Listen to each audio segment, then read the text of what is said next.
여기 태국 공항에서 확인이 되기 전까지는 보내줄 수 없다는 공항 직원의 말에 답답하다는 듯 가슴을 치고 있는 한 영국인 여성이 있습니다. 이 여성은 5분 뒤에 온 한국인 남성과 공항 직원의 대화를 듣더니 이내 충격을 받고 쓰러졌다고 하는데요. 도대체 무슨 일이 있었던 걸까요? 안녕하세요. 제 이름은 주니퍼고 영국 런던에서 태어났어요. 흰 피부에 풍성하고 긴 금발머리, 매력적인 푸른 눈을 가지고 있는 25세 영국인이랍니다. 어린 시절 가정이 여유로운 편은 아니었던 것 같아요. 부모님은 교육열이 강하신 분이셨고 일을 많이 하더라도 런던에 반드시 있을 것이라는 확고한 생각이 있으셨죠. 저희 아빠는 영국인이셨고 어머니는 일본인이셨어요. 그래서 그런지 어릴 때부터 일본어와 영어를 동시에 배웠고 외국어에 대한 자신감이 큰 편이었어요. 항상 영어로 된 미국 영화를 보다가도 일본 영화인 러브레터를 봐도 무슨 내용일지 알 수 있었죠. 그런 유년 시절을 보냈다 보니 저는 자연스럽게 어문 계열 쪽으로 진로를 선택하게 되었어요. 열심히 공부를 해서 저는 영국의 명문대학교로 유명한 MIT의 언어학과에 들어가게 되었어요. 합격의 순간을 떠올리면 지금도 가슴이 벅찰 만큼 기뻤죠. MIT의 수업은 매우 도전적이었습니다. 교수님들은 기대치가 높으셨고 어려운 과제를 많이 내주셨죠.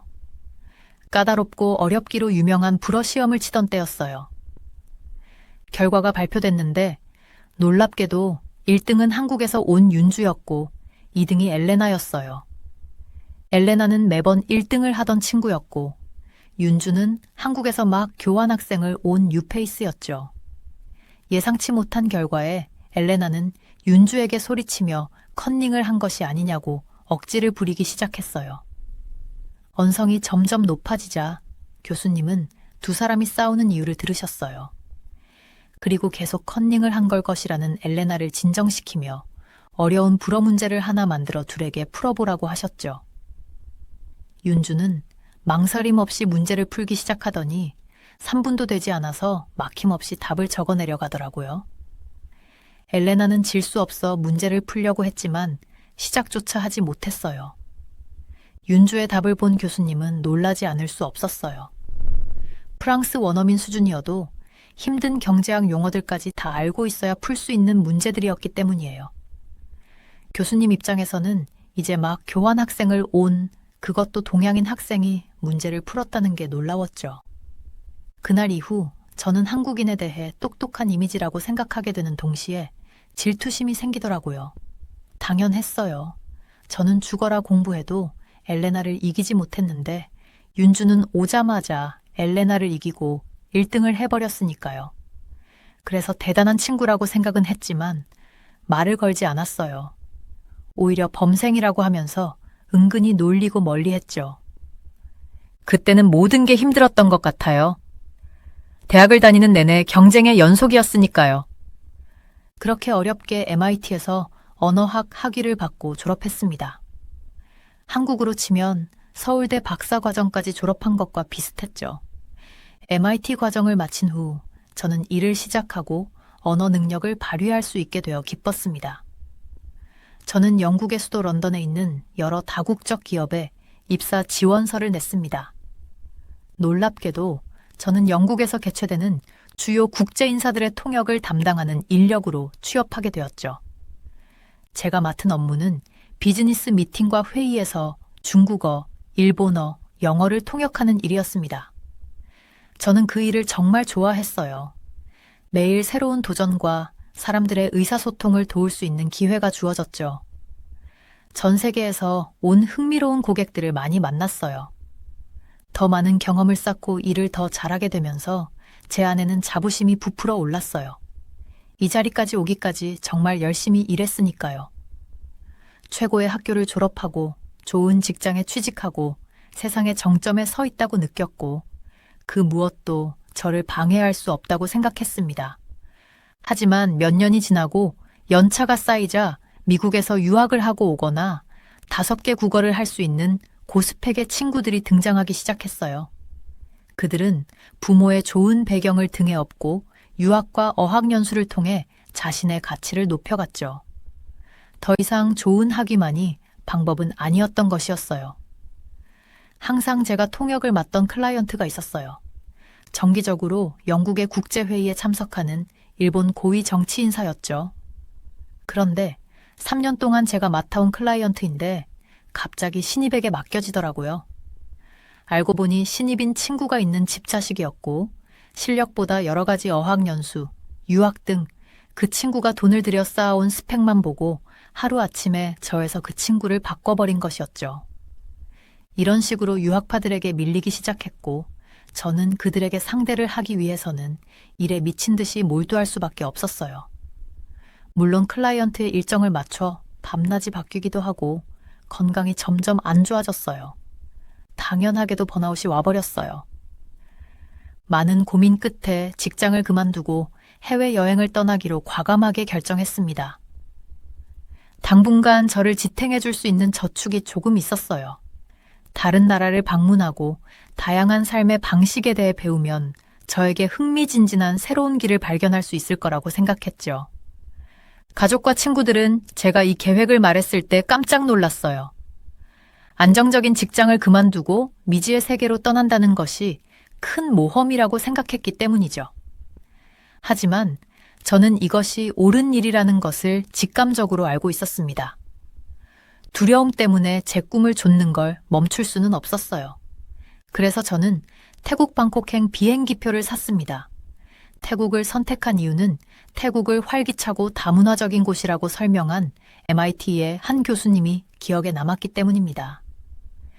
교수님은 전 세계 사람들이 방콕을 통과하기 때문에 제 발견의 여정을 시작하기에 완벽한 장소라고 말씀하셨죠.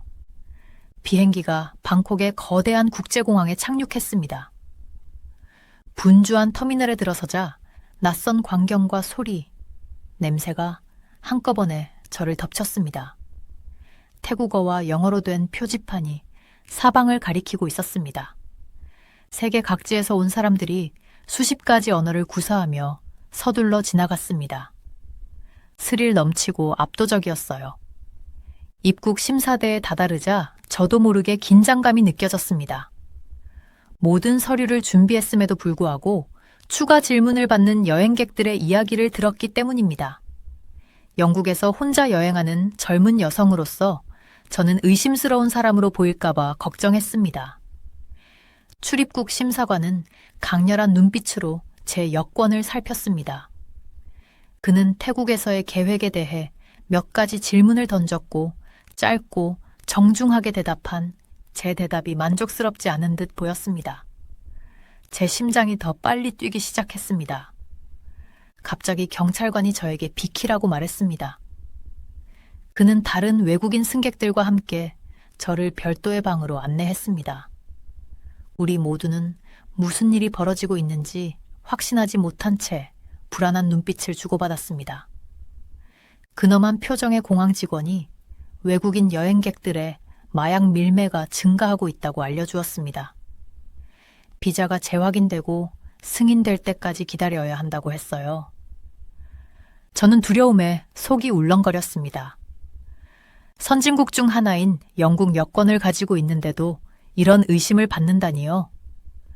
그 후 2시간 동안 저는 형광등 아래 딱딱한 플라스틱 의자에 앉아 당황하지 않으려고 애썼습니다.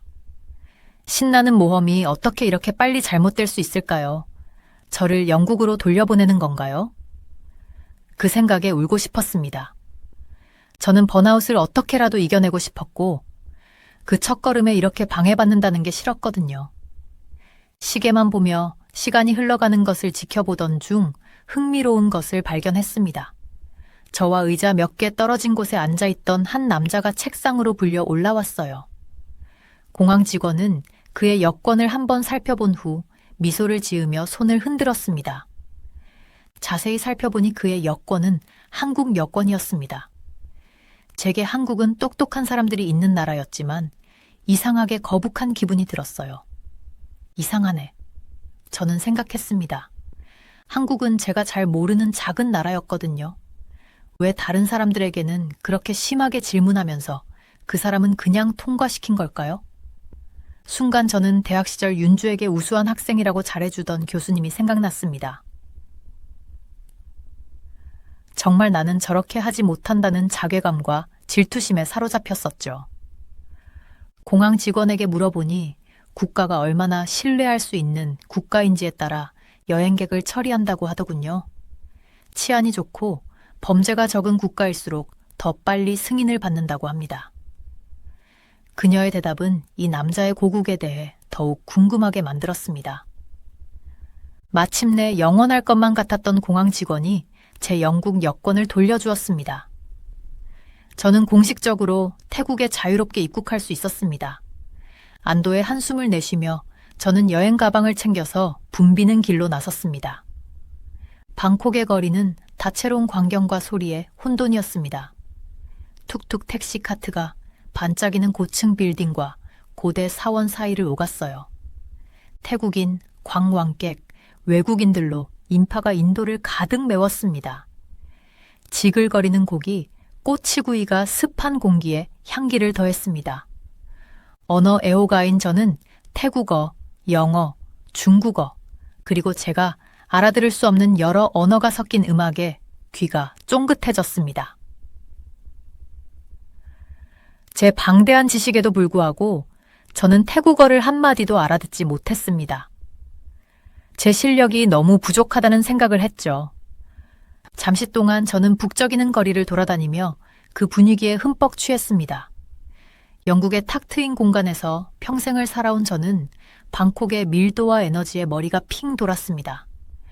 갑자기 배가 고프다는 것을 깨달았습니다.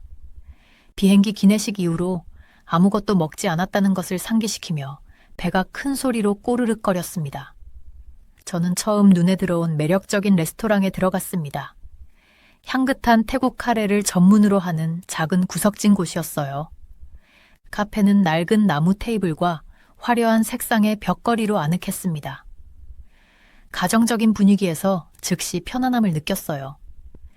친절한 눈빛의 웨이터가 저를 테이블로 안내하며 영어 메뉴판을 건네주었습니다. 군침이 도는 메뉴판을 훑어보는데 뒤에서 누군가 식당에 들어오는 소리가 들렸습니다.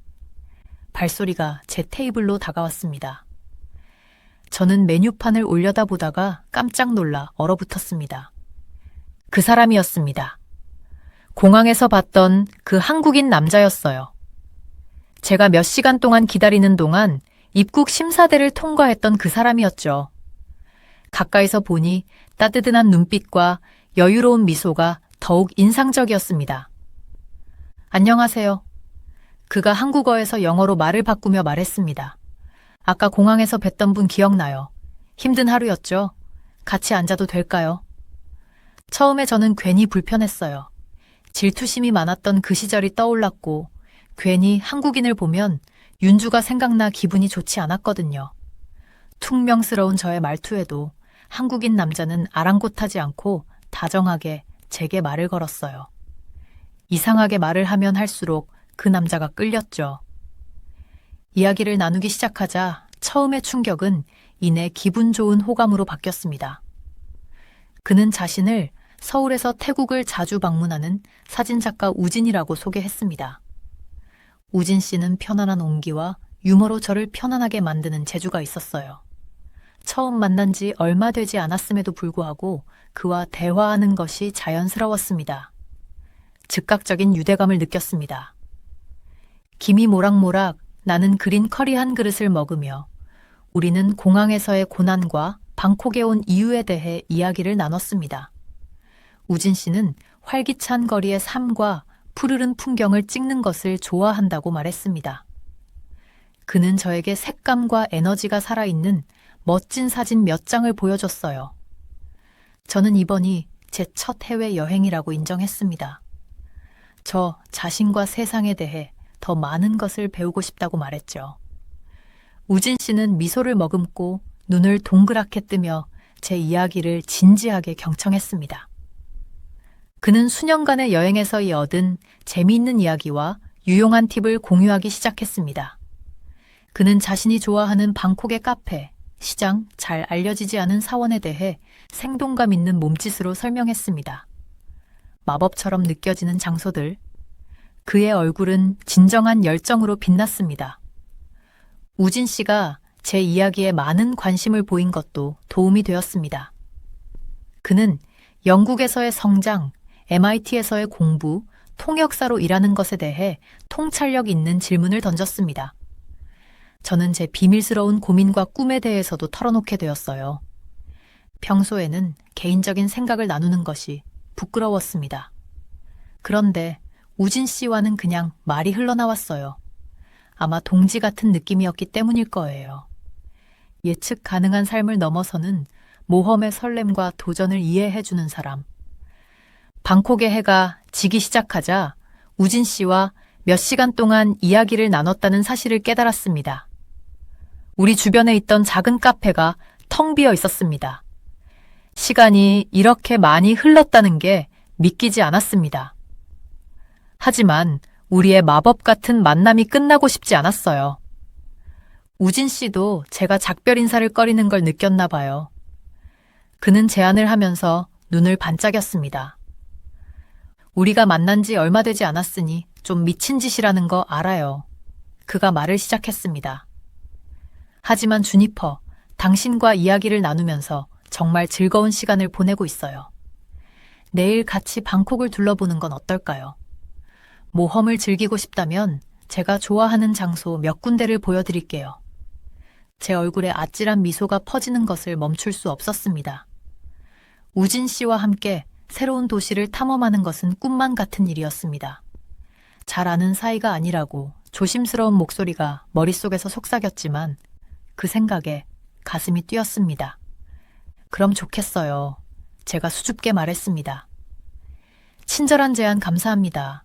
하루를 함께 보내면 정말 좋을 것 같아요. 우리는 전화번호를 교환하고 아침에 만나기로 약속했습니다. 그날 밤 저는 호텔 침대에 누웠을 때 행복한 기대감으로 마음이 들떴습니다. 방콕에서의 첫날이 이렇게 반전되었다는 사실이 믿기지 않았습니다. 외로운 입국 심사 대기가 매혹적인 새 친구와의 운명적인 만남으로 이어질 확률이 얼마나 될까요? 내 마음과 희망을 이렇게 빨리, 그렇게 잘 이해해주는 사람이 있었을까? 우진 씨에 대한 궁금증은 여전히 많았지만 일단은 뒤로 미뤘어요. 내일은 잊을 수 없는 모험의 시작이 될 것 같았기 때문입니다. 저를 영원히 바꿔놓을지도 모르는 모험. 무슨 일이 일어나든 이 여정을 믿고 싶었습니다. 다음 날 아침, 저는 설렘과 약간의 긴장감을 느끼며 잠에서 깼습니다. 오늘은 우연히 만난 친절한 한국인 우진 씨와 방콕을 여행하는 날이었기 때문입니다. 아직은 모르는 사람인데도 우진 씨와 특별한 유대감이 느껴지는 건 어쩔 수 없었어요. 우리는 유명한 와포 사원 근처의 아늑한 커피숍에서 만나기로 약속했었죠. 카페 입구로 걸어가니 우진 씨가 바깥 테이블에서 기다리고 있었습니다. 시원한 리넨 셔츠를 입고 카메라 가방을 한쪽 어깨에 걸친 그는 잘생기고 여유로워 보였습니다. 저를 보자마자 눈가에 주름이 잡히는 따뜻한 미소가 얼굴에 번졌습니다. 그 광경에 제 심장이 조금 뛰었습니다. 맞은편에 앉은 저도 모르게 미소를 지었습니다. 우진 씨가 스케치한 대략적인 지도를 보여주면서 우리는 진한 아이스 커피를 마셨어요. 김이 모락모락 나는 국수 그릇, 황금 불상, 활짝 핀 연꽃 등 각 장소에는 작은 낙서가 표시되어 있었어요. 그의 예술성과 디테일에 대한 관심은 저를 감동시켰습니다. 북적이는 거리로 출발하자 우진 씨는 완벽한 가이드가 되어 주었습니다. 그는 방콕의 역사, 문화, 건축에 대한 모든 종류의 흥미로운 사실을 알고 있었습니다. 하지만 우진 씨는 저를 바보로 만들거나 무시하지 않고 재미있고 자연스러운 방식으로 알려주었습니다. 첫 번째 방문지는 다채로운 과일, 향신료, 수공예품으로 가득한 활기찬 현지 시장이었어요. 공기에는 구운 고기, 달콤한 망고, 알싸한 허브의 맛있는 냄새가 가득했어요. 우진 씨는 미로 같은 가판대 사이로 저를 안내하며 최고의 간식거리와 특가 상품을 알려주었습니다. 그는 친절한 상인들과 함께 서툰 태국어를 연습할 수 있도록 저를 격려해 주었습니다. 낯선 문구에 걸려 넘어지기도 했지만 우진 씨는 항상 저를 도와주고 웃게 해주었습니다. 저를 편안하게 해주고 응원해주는 모습에 그 어느 때보다 용기가 났어요. 전 세계의 아름다움을 사진에 담으며 느끼는 기쁨과 자부심에 대해 이야기하는 그의 모습에 저도 모르게 그리움이 밀려왔습니다. 그의 이야기는 모험과 목적이 있는 삶에 대한 제 자신의 열망을 반영하는 듯 했습니다. 제 깊은 잠재력을 발견하도록 저를 밀어붙이는 삶. 그 순간 제 머릿속에서 엉뚱한 생각이 떠올랐습니다. 언젠가 한국에 있는 우진 씨를 방문하면 어떨까? 그곳에서 공부하거나 잠시 일할 수도 있지 않을까요? 그가 묘사한 창의성과 기회로 가득한 활기찬 도시는 영국에서의 편안하지만 예측 가능한 일상에 비하면 너무나 매력적으로 들렸습니다. 저는 차오프라야 강을 분홍색과 금색으로 물들이는 석양을 바라보며 우진 씨에게 수줍게 이 이야기를 꺼냈습니다. 다행히도 우진 씨의 얼굴이 환하게 밝아졌습니다. 그는 자신이 좋아하는 서울의 구석구석을 보여주고 싶고 영감을 주는 예술가 친구들을 소개해주고 싶다고 말했습니다. 머리 위로 별이 반짝이기 시작하자 우진 씨와 저는 마지못해 호텔로 돌아가기 시작했습니다. 작별 인사를 할 생각에 가슴이 무거워졌습니다. 그런데 우진 씨가 제 팔을 부드럽게 만지며 저를 놀라게 했습니다. 주니퍼, 나 고백할 게 있어. 그가 부드럽게 말했어요. 당신을 만난 건 지금까지 태국에서 보낸 시간 중 가장 놀라운 순간이었어요. 우리가 특별한 인연을 맺은 것 같아서 여기서 끝나고 싶지 않아요. 심장이 두근거렸습니다. 나는 수줍게 고개를 끄덕이며 이 친절하고 매혹적인 남자에게 같은 끌림을 느꼈습니다. 무슨 뜻인지 알겠어요. 제가 대답했습니다. 오늘 당신과 함께 있는 것이 정말 옳은 일이고 영감을 주는 일이라고 느꼈어요. 어디로 이어질지 모르겠지만 계속 탐험하고 싶어요. 우진 씨의 잘생긴 얼굴이 안도의 미소로 빛났습니다. 그렇게 말해주길 바랐어요. 그가 말했습니다. 좋은 생각이 있어요. 좀 미친 제안이긴 하지만요. 그는 심호흡을 한 후 말을 이어갔습니다. 여기 방콕에 더 오래 머무르면서 계속 함께 시간을 보내는 건 어떨까요? 서로를 알아가고 모험을 꿈꾸면서요. 충동적이라는 건 알지만 제 마음속 어딘가에서 일생일대의 기회를 잡을 만한 가치가 있는 인연이라고 말하고 있어요. 제 마음은 설렘과 긴장감, 희망이 뒤섞여 어지럽게 소용돌이 쳤습니다. 우진 씨의 말이 맞았어요. 거칠고 무모한 생각이었죠. 영국로 돌아가는 비행기표가 예약되어 있었고 합리적인 삶으로 돌아갈 수 있었습니다. 낭만적인 변덕의 마음을 따르는 것은 실용적이고 책임감 있는 주니퍼답지 않았습니다. 하지만 우진 씨의 희망에 찬 눈빛을 바라보면서 저는 이것이 바로 제가 갈망하던 미지의 세계로의 도약이라는 것을 깨달았습니다. 머리가 아닌 가슴이 이끌 수 있는 기회, 크고 아름다운 가능성에 제 자신을 열어놓을 수 있는 기회. 그래서 맥박이 불안하게 뛰는 와중에도 저는 제 인생의 방향을 영원히 바꿀 말을 내뱉었습니다. 그래, 저는 숨을 내쉬었습니다. 해보자.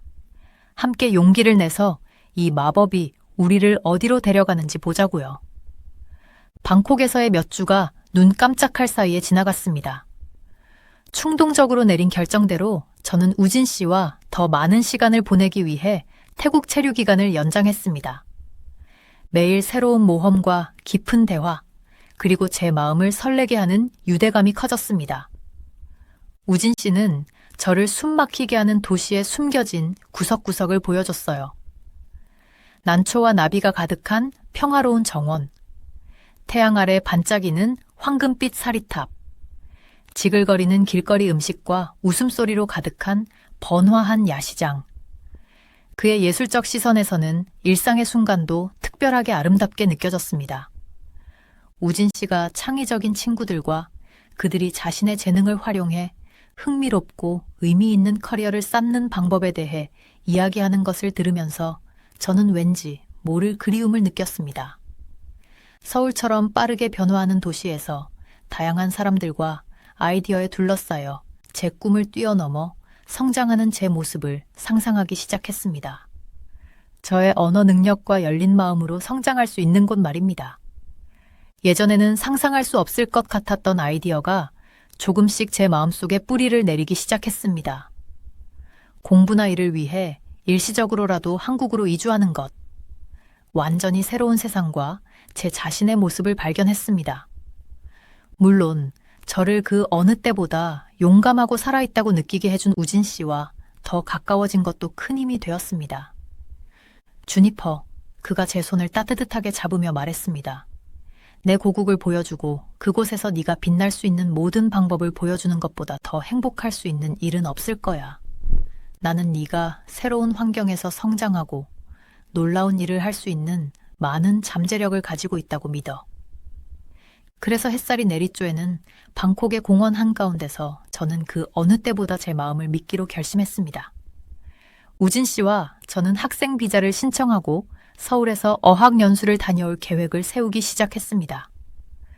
드디어 영국로 돌아갈 때가 되었을 때 우진 씨와 작별을 고하는 것이 씁쓸했습니다. 우리는 너무 빨리, 너무 많이 가까워졌어요. 헤어진다는 생각에 가슴이 아팠습니다. 하지만 우리는 한국으로 가서 새로운 삶을 시작할 수 있을 때까지 매일 이야기를 나누며 몇 주 남지 않은 시간을 카운트다운하기로 약속했습니다. 영국에 다시 도착한 저는 몇 주 만에 제 관점이 얼마나 많이 바뀌었는지 놀랐습니다. 제 전부였던 도시와 일상이 이제는 작고 제한적으로 느껴졌습니다. 저는 우진 씨와 함께했던 성장과 가능성을 갈망했고 영국의 국경 너머에 저의 미래가 기다리고 있다는 것을 알았습니다. 당연히 부모님은 제가 한국으로 이주할 계획을 말씀드렸을 때 큰 충격을 받으셨죠. 안정적인 직장과 가족을 떠나 외국, 특히 한국처럼 멀고 낯선 나라에서 공부한다는 것을 이해할 수 없었죠. 그들은 제가 무모하고 어리석다고 생각했죠. 어려운 대화가 오갔고 심지어 말다툼도 있었죠. 부모님은 제가 잘 알지도 못하는 남자를 위해 합리적인 삶을 버리거나 비현실적인 꿈을 좇는다고 걱정하셨죠. 부모님은 제가 집 근처에서 안전하게 지내길 원하셨죠. 마음이 아팠지만 한국행을 결정한 것은 제 번아웃을 해결할 유일한 길이었고 열정을 되찾을 수 있는 길이었기에 저는 부모님을 뒤로 한 차에 한국으로 향했어요. 우진 씨와의 인연이 제 용기를 북돋아주긴 했지만 그것은 단순히 우진 씨와의 로맨스에 관한 것이 아니었습니다. 마침내 제가 더 큰 삶을 살 자격이 있다고 믿게 된 것이죠. 제 스스로 대담하게 결정한 것이죠. 몇 주 후 서울에 도착했을 때 우진 씨가 공항에서 저를 기다리고 있었습니다. 오랜만에 만난 그의 잘생기고 웃는 얼굴을 보고 저는 행복한 눈물을 흘릴 뻔했습니다. 그는 저를 안아 돌려주었고 우리 둘은 재회에 순수한 기쁨으로 웃었습니다. 그 후 몇 주 동안 우진 씨는 제가 서울에서의 새로운 생활에 적응할 수 있도록 도와주었습니다. 모든 것이 낯설고 신기하게 느껴졌습니다. 번쩍이는 고층 빌딩, 초고속 인터넷, 끝없이 펼쳐진 넌사인. 패셔너블한 젊은이들과 포장마차에서 풍기는 군침 도는 냄새. 첨단 지하철을 이용하거나 한국어로 커피를 주문하는 것과 같은 단순한 일들도 신기하고 새롭게 느껴졌습니다. 대학에서 어학 수업을 시작하면서 저는 새로운 목표 의식을 가지고 학업에 몰두했습니다. 제 반 친구들은 저마다 흥미로운 사연과 야심찬 꿈을 가진 전 세계 각지에서 모였습니다. 우리는 새로운 나라에서의 생활에 대한 도전과 기쁨을 함께 나누며 유대감을 형성했습니다. 힘든 날도 있었습니다. 부모님과 고향의 안락함이 그리웠어요. 한국말과 관습이 서툴렀고요. 하지만 제가 스스로를 의심할 때마다 우진 씨는 저를 안아주고 격려하며 제가 얼마나 멀리 왔는지 상기시켜 주었습니다. 저에 대한 그의 굳건한 믿음은 북극성처럼 불확실한 시기를 헤쳐나갈 수 있는 길잡이가 되어 주었습니다. 몇 달이 지나면서 저는 상상도 하지 못했던 방식으로 성장하고 변화하는 제 자신을 느낄 수 있었습니다. 수줍어하고 숨어 지내던 영국 소녀가 용감하고 자신감 넘치는 글로벌 시민으로 변해가고 있었습니다.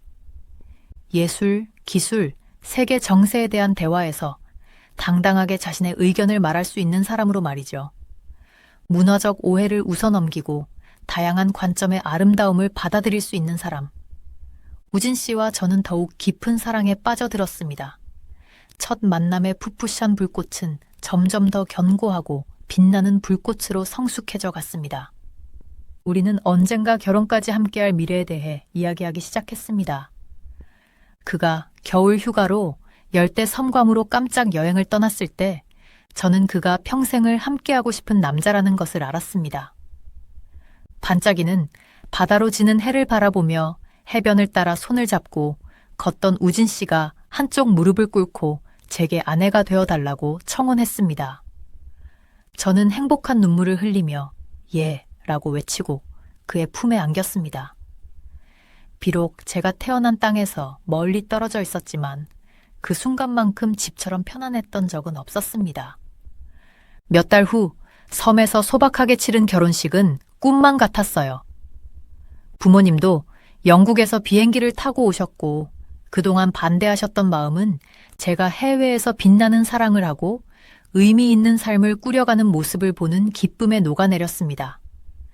당시에는 몰랐지만 한국에서의 새로운 삶에는 여전히 많은 어려움이 있었습니다. 향수병, 커리어의 어려움, 다문화 결혼의 복잡함 등 말이죠.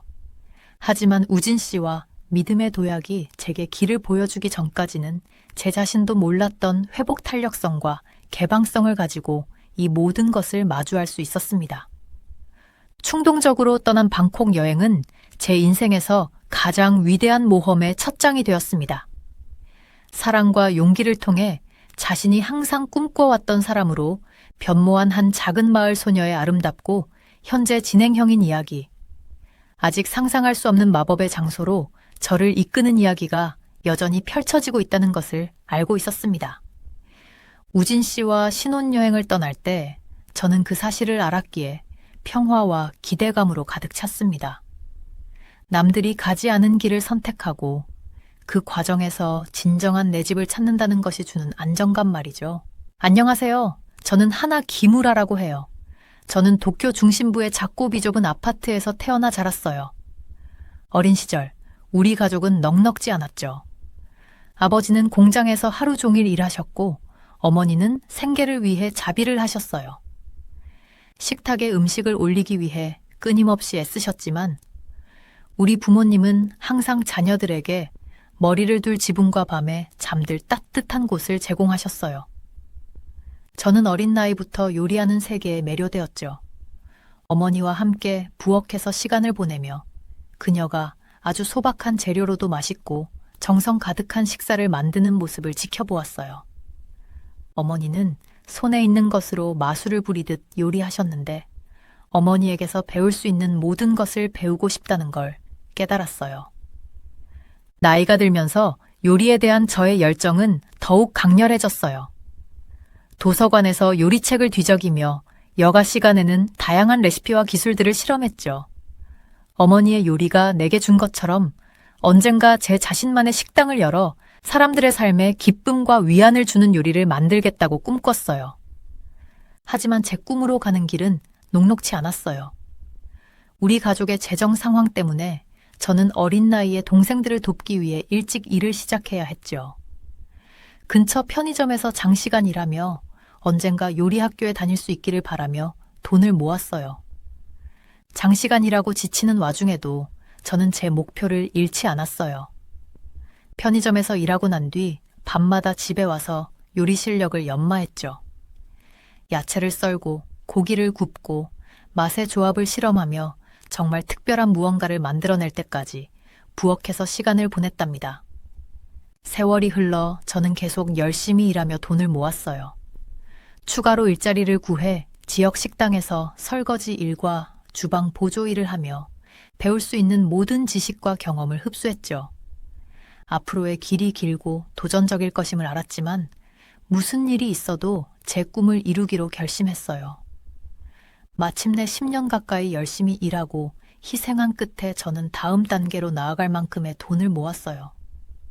떨리는 손으로 바쁜 도쿄 동네에 작고 보잘것없는 공간을 임대하는 계약서에 서명하고 리노베이션과 주방 설비를 갖추는데 모든 돈을 쏟아부었죠. 빈 식당 공간에 서서 반짝이는 스테인리스 가전제품과 새로 칠해진 벽을 둘러보니 압도적인 자부심과 성취감이 느껴졌어요. 결국 해냈어요. 제 꿈을 향한 첫걸음을 내디뎠고 이제 저를 멈출 수 있는 건 아무것도 없다는 걸 알았죠. 개업을 앞두고 있던 몇 주 동안 저는 그 어느 때보다 열정적으로 준비에 몰두했어요.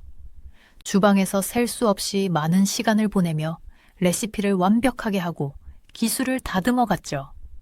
그 결과 모든 요리가 걸작이 되었고 인근 농부와 공급업체에서 가장 신선하고 최고급 식재료만 엄선했어요. 마침내 개업날이 다가왔고 저는 마구 떨리면서도 흥분되었어요. 가족과 친구, 지역 음식 평론가들을 초대해 제가 만든 음식을 처음으로 맛보게 했어요. 모든 게 완벽해야 했죠. 첫 번째 손님이 도착하자 저는 깊게 숨을 내쉬고 주방으로 걸어갔어요. 전심전력으로 모든 요리에 정성을 쏟을 준비가 되어 있었죠. 사람들이 첫 입을 떠넣을 때 놀라움과 기쁨으로 눈이 커지는 모습을 통해 혀 위에서 춤추는 맛을 느꼈어요.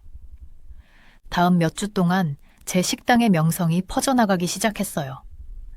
음식 블로거와 평론가들은 식재료의 품질과 기술적인 조리법, 각 요리의 엄청난 깊이에 대해 찬사를 보냈죠. 곧 사람들은 제 요리를 맛보려고 길게 줄을 섰고 저는 제 천직을 찾았다는 걸 알게 되었어요. 하지만 식당이 번창하는 가운데에도 저는 자라면서 배웠던 교훈을 잊지 않았어요. 성공은 당연한 것이 아니며 조심하지 않으면 순식간에 사라질 수 있다는 걸 알고 있었죠. 그래서 누구든 어디서 왔든 모든 손님을 똑같이 존중하고 신경 쓰려고 노력했어요. 그러나 몇 달이 지나면서 중국인 손님 중 일부에게서 걱정스러운 경향을 발견하기 시작했어요. 대부분은 제 요리를 존중하고 감사해 했지만 소수의 목소리 큰 사람들은 제 환대를 이용하는 것 같았죠. 그들은 주로 식사 공간을 엉망으로 만들고 먹다 남은 음식과 쓰레기 더미를 남겼어요. 그리고는 품질이 형편없다고 주장하며 식사 비용을 환불해달라고 요구했죠.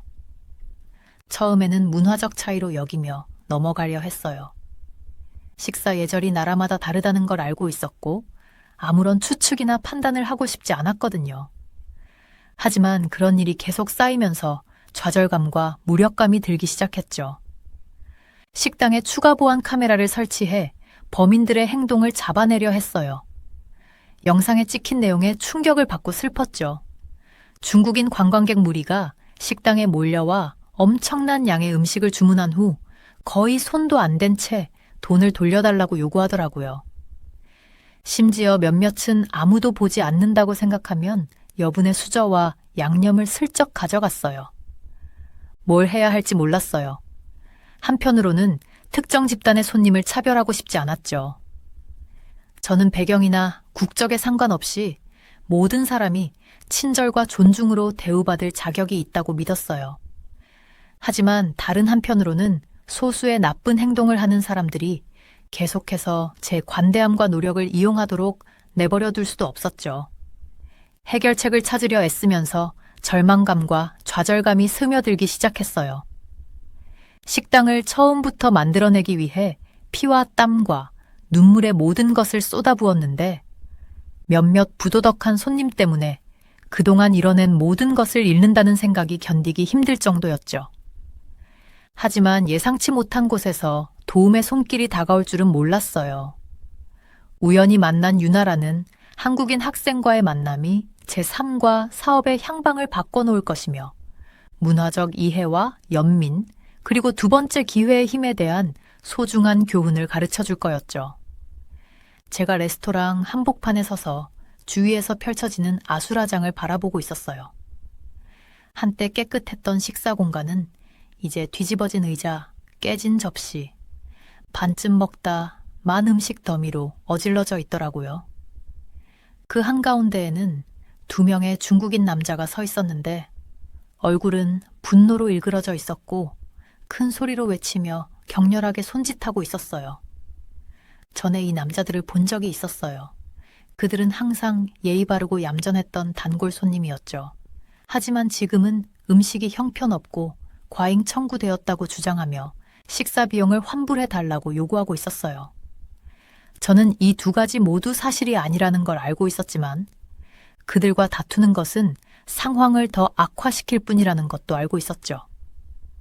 그들에게 식사 비용을 면제해 주거나 다음에 방문할 때 사용할 수 있는 상품권을 제공하겠다고 제안했어요. 하지만 그들은 들은 척도 않더라고요. 계속 소리치며 시끄럽게 하는 바람에 다른 손님들의 이목을 끌고 레스토랑 전체의 불안감이 퍼져나가고 있었어요. 마침내 영원처럼 느껴지는 시간이 지나고 그 남자들은 황폐함과 놀란 손님들로 가득 찬 방을 남기고 휙 나가버리더라고요. 저는 잠시 멍하니 서 있었어요. 어떻게 해야 할지 몰라 당황스러웠죠. 이런 일은 처음이었고 저는 완전히 속수무책이었어요. 난장판을 치우기 시작하면서 제 머릿속은 질문들로 가득 찼어요. 대체 무엇 때문에 그런 반응을 불러일으켰을까요? 제 음식이나 서비스에 문제라도 있었나요? 제가 모르는 사이에 그 남자들을 어떻게 불쾌하게 했던 걸까요? 이런 생각들을 제쳐두고 당면한 일에 집중하려 했지만 하루 종일 계속 마음에 걸렸어요. 점심 피크타임이 지나고 식당이 한산해졌을 때도 뭔가 심각하게 잘못되었다는 느낌을 떨쳐낼 수가 없었죠. 그날 저녁 사무실에 앉아 그날의 영수증을 살펴보고 있는데 노크 소리가 들렸어요. 고개를 들어보니 오랜 친구 아일라가 걱정스러운 표정으로 서 있더라고요. 아일라는 길 건너편에서 작은 주얼리 가게를 운영하고 있었는데 남성 위주의 업계에서 여성 사업가로서의 공통된 경험을 통해 우리는 가까워졌죠. 오늘 있었던 일 들었어. 아일라가 내 맞은편에 앉으며 말했어요. 괜찮아? 저는 고개를 저으며 눈물이 고이기 시작하는 걸 느꼈어요. 어떻게 해야 할지 모르겠어, 아일라. 목소리가 갈라지며 말했죠. 이곳을 일으키려고 그렇게 열심히 노력했는데 이제는 모든 게 무너지는 것 같아. 아일라는 책상 너머로 손을 뻗어 제 손을 잡았어요. 힘들다는 거 알아. 그녀가 말했죠. 하지만 몇 명의 문제 고객 때문에 그동안 쌓아온 모든 것을 망가뜨리게 해선 안 돼. 너는 굉장한 셰프이자 멋진 사람이야, 하나. 아무도 너한테 그렇게 말하게 하지 마. 고개를 끄덕이며 작은 위안을 느꼈어요. 아일라는 항상 내 기분을 나아지게 할 말을 정확히 알고 있었죠. 하지만 그녀의 말을 마음에 새기려고 노력하면서도 문제가 아직 해결되지 않았다는 걸 알고 있었어요. 이후 몇 주 동안 중국인 고객들과의 사건이 계속 확대되었어요. 매일같이 새로운 불만이나 환불 요구가 있는 것 같았죠. 심지어 일부 고객들은 우리 식당이 사기라면서 음식이 형편없다고 온라인에 부정적인 리뷰를 올리기까지 했어요. 상황을 완화시키기 위해 생각할 수 있는 모든 것을 시도해봤어요. 추가 경비원도 고용하고 직원들에게 까다로운 고객 대응 방법도 교육시켰죠. 심지어 조언과 지원을 구하기 위해 지역 화교 커뮤니티에 연락하기도 했어요. 하지만 아무것도 차이를 만들어내지 못하는 것 같았죠. 부정적인 리뷰가 쌓이고 식당의 평판이 나빠지기 시작하면서 절망감이 스며들기 시작했어요. 제 심혈을 기울여 이곳을 만들었는데 이제는 모두 헛수고인 것 같았죠. 제 꿈을 좇는 게 끔찍한 실수였던 건 아닐까. 레스토랑 운영의 어려움을 감당할 만한 자질이 없는 건 아닐까 하는 생각이 들기 시작했어요. 어느 날 사무실에 앉아 미결제 청구서와 화난 고객 이메일 더미를 멍하니 쳐다보고 있는데 또 노크 소리가 들렸어요. 고개를 들어보니 단호한 표정의 아일라가 서 있더라고요. 내 문제에 대해 생각해봤어. 그녀가 내 맞은편에 앉으며 말했죠. 해결책이 있을지도 몰라. 저는 몸을 바로 세우며 몇 주 만에 처음으로 희망의 빛을 느꼈어요. 뭔데? 열심히 물었죠. 아일라는 앞으로 몸을 기울이며 목소리를 낮추고 비밀스럽게 말했어요. 간판을 세우는 건 어때? 고객이 어디 출신이든 상관없이 불량 행동은 용납하지 않는다는 걸 분명히 하는 거야. 얼굴을 찌푸리며 불안감이 엄습하는 것을 느꼈어요. 잘 모르겠어, 아일라. 머뭇거리며 말했죠. 그건 좀 차별적이지 않아? 특정 집단을 겨냥하고 싶진 않아. 아일라는 고개를 저었어요. 누구를 겨냥하자는 게 아니야. 그녀가 단호하게 말했죠. 모든 고객에 대한 명확한 기준과 기대치를 설정하는 거지. 넌 네가 원하는 방식으로 사업을 운영할 권리가 있어. 그게 마음에 들지 않는 사람은 다른 데 가면 돼. 의자에 기대앉아 그녀의 말을 곰곰이 생각해 봤어요. 한편으로는 간판을 세우는 게 패배를 인정하는 것 같았어요. 날 무너뜨리려 하는 사람들에게 굴복하는 것 같았죠. 하지만 다른 한편으로는 이대로는 안 된다는 걸 알고 있었어요. 뭔가 변화가 필요했죠. 그렇지 않으면 그렇게 열심히 일궈온 모든 것을 잃을 위험이 있었으니까요. 결국 아일라의 조언을 따르기로 했어요. 간판을 만들어 식당 앞 창문에 눈에 띄게 걸어뒀죠. 거기엔 이렇게 쓰여 있었어요. 방해가 되거나 무례한 행동을 하는 사람에 대해서는 서비스 제공을 거부할 권리가 있습니다. 처음에는 간판이 효과가 있는 것 같았어요. 중국인 고객들과의 사건이 잦아들었고 식당은 더 평화롭고 환영받는 공간이 된 것 같았죠. 하지만 몇 주가 지나자 새로운 문제가 불거지기 시작했어요. 한국인 고객 중 일부가 곁눈질하며 속삭이는 걸로 시작됐어요. 처음에는 별로 신경 쓰지 않았죠. 하지만 말이 점점 더 노골적이 되고 시선이 더 적대적으로 변하자 뭔가 심각하게 잘못되었다는 걸 깨닫기 시작했어요. 어느 날 젊은 한국인 남자가 식사를 마친 후 환한 얼굴로 저에게 다가왔어요. 이게 무슨 식당이에요? 그가 창문의 간판을 가리키며 따져 물었죠. 한국인은 여기 환영받지 못한다는 거예요? 저는 충격을 받았어요. 절대 간판이 특정 집단, 특히 제 사업을 처음부터 그렇게 지지해준 한국 커뮤니티를 무시하는 것으로 해석되길 의도한 적이 없었거든요. 제 의도를 설명하려 했지만 그 남자는 들으려 하지 않았어요. 그가 식당을 뛰쳐나가자 공포감이 엄습했어요. 끔찍한 실수를 저질렀다는 걸, 너무 늦기 전에 상황을 바로잡을 방법을 찾아야 한다는 걸 알았죠. 하지만 제가 몰랐던 건 도움의 손길이 뜻밖의 곳에서 오고 있었다는 거예요. 한국 유학생 유나와의 우연한 만남이 곧 제 인생과 사업의 흐름을 바꿔놓을 거였죠. 문화적 이해, 연민, 그리고 두 번째 기회의 힘에 대한 소중한 교훈을 가르쳐주면서 말이에요. 하지만 그건 또 다른 이야기죠. 지금은 식당 한가운데 서서 마지막 손님들이 문 밖으로 빠져나가는 걸 지켜보며 이 폭풍우를 견뎌낼 수 있을지, 더 강해져서 살아남을 수 있을지 고민하고 있었어요. 간판 사건의 여파는 빠르고 심각했어요. 며칠 만에 제 식당은 온 동네에서 화제가 됐죠. 하지만 좋은 의미는 아니었어요. 소셜미디어에는 저를 인종차별주의자부터 외국인 혐오주의자까지 온갖 것으로 부르는 화난 댓글과 해시태그로 가득했죠. 한때 충성스러웠던 단골 손님들도 때로 저를 떠나기 시작했고 곧 전기세와 공과금을 내기 위해 애썼어요. 정말 막막했죠.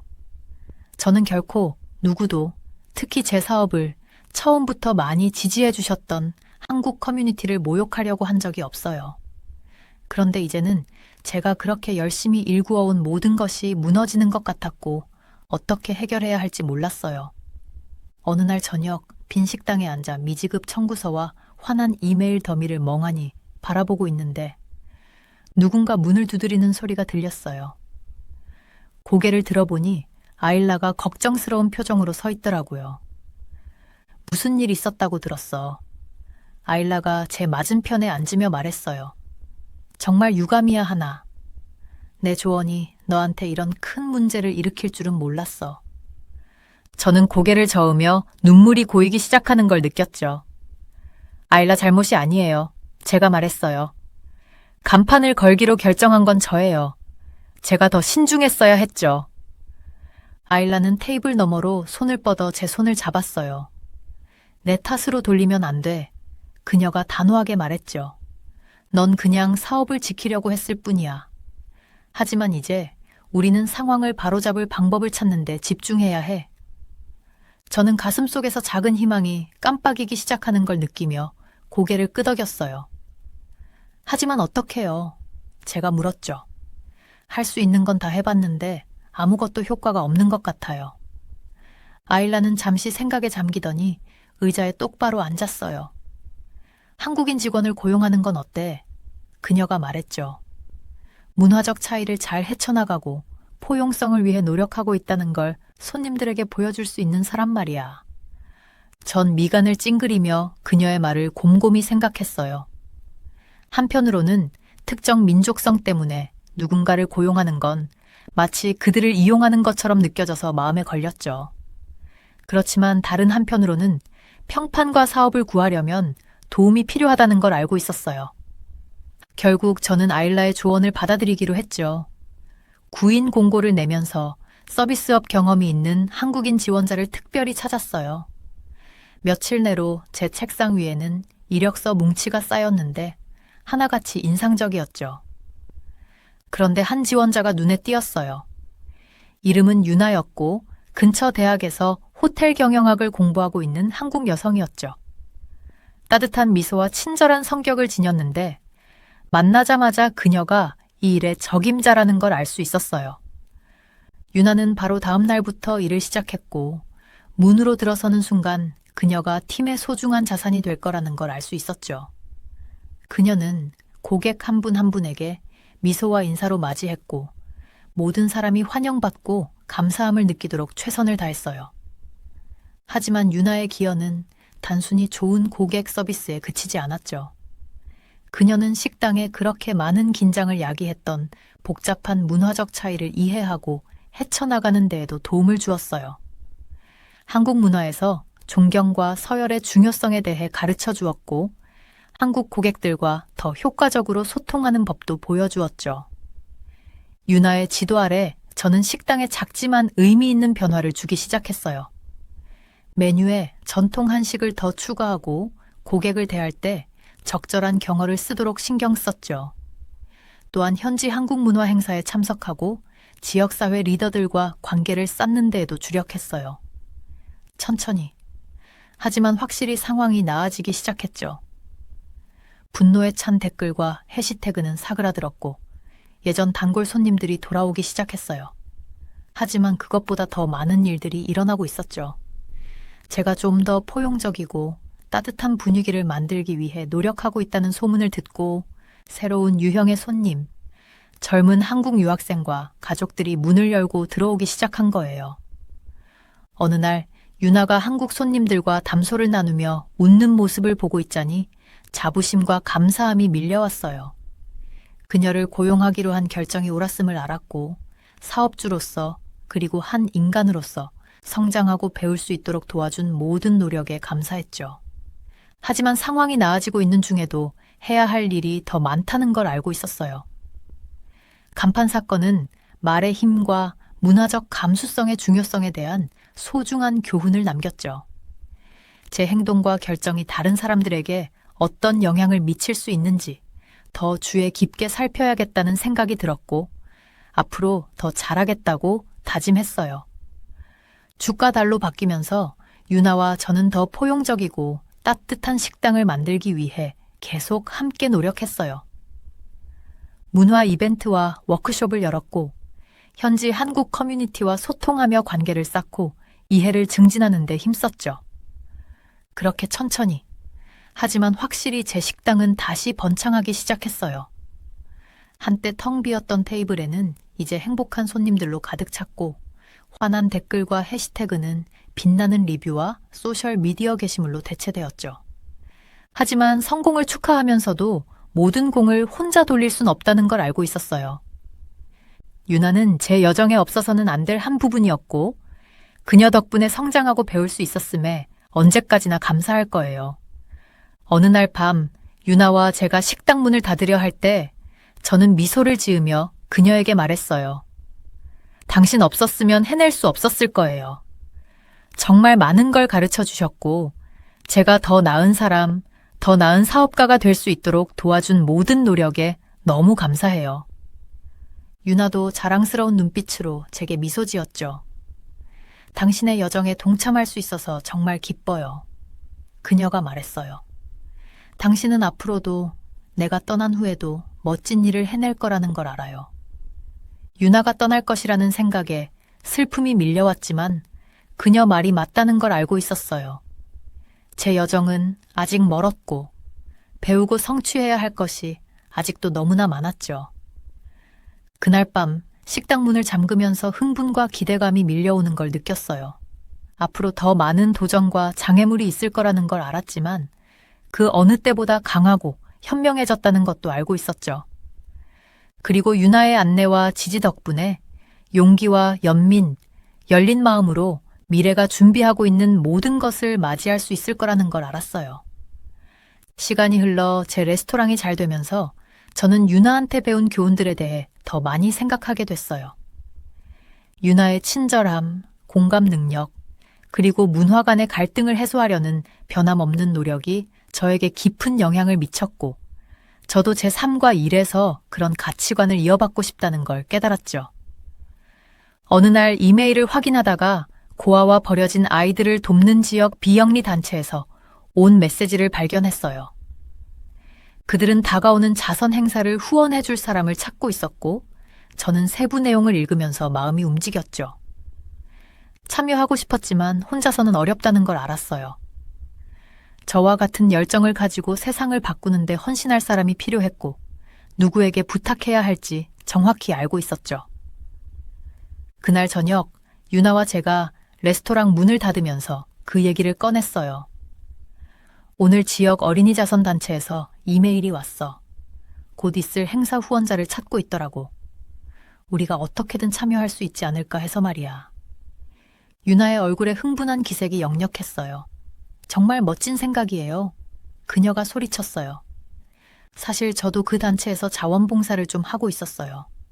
그들은 트라우마와 역경을 겪은 아이들을 위해 놀라운 일을 하고 있죠. 저는 윤에 대한 자부심과 존경심이 치밀어 올랐어요. 공부와 레스토랑 일로 바쁜 와중에도 지역사회에 보답하는 데 시간을 내는 모습이 대단했죠. 유나와 저는 자선 행사를 어떻게 지원할 수 있을지 아이디어를 모았어요. 행사가 열리기까지 한 달 동안 레스토랑 수익의 일부를 기부하기로 했고 행사 케이터링도 자원했죠. 하지만 윤에게는 더 큰 생각이 있었어요. 우리가 메뉴에 추가한 전통 한국 요리 몇 가지를 소개할 수 있는 기회로 삼는 건 어때요? 훌륭한 데이를 지지하는 동시에 한국의 맛과 문화를 더 많은 사람에게 알릴 수 있을 거예요. 정말 마음에 드는 아이디어였고 바로 준비에 착수했어요. 유나는 행사를 위한 특별 메뉴를 만드는 걸 도왔는데 인기 있는 한국 음식들과 그녀가 개발 중이던 새로운 메뉴들이 포함됐죠. 행사 당일 저는 유나가 마법을 부리는 걸 보면서 경외감에 휩싸였어요. 그녀는 따뜻한 미소와 인사로 손님들을 맞이했고 모두가 환영받고 소속감을 느끼도록 최선을 다했죠. 심지어 아이들에게 기본적인 한국어 표현을 가르치는 시간도 가졌는데 아이들이 정말 좋아했어요. 행사가 끝나갈 무렵 마지막 손님들이 하나둘씩 떠나자 저는 유나를 따로 불러 봉투를 건넸어요. 안에는 후원 보너스 수표와 그녀가 해준 모든 것에 대한 감사의 마음을 담은 진심 어린 쪽지가 들어있었죠. 유나는 눈물을 글썽이며 저를 바라봤어요. 하나, 이건 받을 수 없어요. 그녀가 말했어요. 전 그저 제가 사랑하고 믿는 걸 했을 뿐이에요. 하지만 저는 고집을 부렸죠. 당신은 받을 자격이 있어요. 나와 레스토랑, 지역사회를 위해 정말 많은 일을 했잖아요. 당신이 가졌으면 좋겠어요. 결국 유나는 마지못해 보너스를 받아들였지만 그중 일부는 어린이 자선 단체에 기부하겠다고 약속하게 했어요. 저는 주저없이 동의했죠. 옳은 일이라는 걸 알고 있었거든요. 그날 저녁 유나와 작별 인사를 나누면서 달콤 쌉싸름한 슬픔이 밀려왔어요. 그녀가 곧 공부하러 돌아갈 거라는 걸 알고 있었고 레스토랑에 없는 모습을 상상할 수 없었죠. 하지만 그녀가 가르쳐준 교훈이 영원히 제 안에 남을 거라는 것도 알고 있었어요. 친절과 공감, 문화적 이해의 힘을 보여줬고 더 나은 사람이 되고 더 나은 사업가가 되도록 영감을 줬죠. 그 후 몇 주 몇 달 동안 저는 그 교훈을 가슴에 새기며 살았어요. 다른 지역 자선 단체와 지역사회 조직에 연락해서 어떻게 참여하고 변화를 만들 수 있을지 고민했죠. 또한 제가 사업을 운영하는 방식에 대해서도 더욱 비판적으로 생각하기 시작했어요. 과거에 실수를 저질렀다는 걸 알고 있었고 앞으로는 더 잘하겠다는 결심이 섰죠. 식재료 선택에서 지속 가능성과 윤리적 조달을 우선시하기 시작했고 직원들을 위해 더욱 포용적이고 공정한 직장 환경을 만들겠다고 다짐했어요. 하지만 아마도 유나가 가르쳐준 가장 중요한 교훈은 두 번째 기회의 힘이었을 거예요. 간판 실수로 잘못했을 때 유나는 저에게 두 번째 기회를 줬고 배우고 성장하고 잘못을 바로잡기에 결코 늦지 않았다는 걸 보여줬죠. 그래서 예전에 저를 그렇게 괴롭혔던 바로 그 중국인 고객이 이제 다른 지역 사업체에 문제를 일으키고 있다는 소식을 듣고 뭔가 해야겠다고 생각했어요. 다른 사업주들에게 연락해서 어떻게든 도울 수 있다고 제안했죠. 우리는 힘을 합쳐 그 고객의 나쁜 행동 증거를 모으고 당국에 신고했어요. 쉬운 결정은 아니었지만 옳은 일이라는 걸 알고 있었죠. 결국 그 고객은 우리 사업장 모두에서 출입 금지 처분을 받았고 우리는 그의 방해에 대한 끊임없는 두려움과 스트레스 없이 앞으로 나아갈 수 있었어요. 제 여정을 되돌아보니 유나 없이는 이 모든 게 불가능했겠다는 걸 깨달았어요. 힘들고 길을 잃었던 시기에 제 삶에 나타나 친절과 지혜, 사람의 선함에 대한 확고한 믿음으로 앞으로 나아갈 길을 보여줬죠. 유나가 떠나면 너무나 그리울 거라는 걸 알았지만 동시에 제 삶에 미친 영향이 오래도록 깊이 남을 거라는 것도 알고 있었어요. 그녀는 나 자신과 사업, 그리고 우리를 둘러싼 세상에 대해 너무나 많은 걸 가르쳐줬고 함께 보낸 시간에 대해 영원히 감사할 거예요. 그래서 희망과 결의를 가지고 미래를 바라보면서 마음속에 유나의 가르침을 간직했어요. 앞으로 어려움과 좌절이 있겠지만 친절과 공감, 그리고 배우고 성장하려는 의지만 있다면 무엇이든 가능하다는 걸 알고 있었죠. 위에 다른 따뜻한 사연들도 있으니 꼭 시청해주세요. 구독과 좋아요 부탁드릴게요. 끝까지 시청해주셔서 감사합니다. 그럼 내일 또 만나요.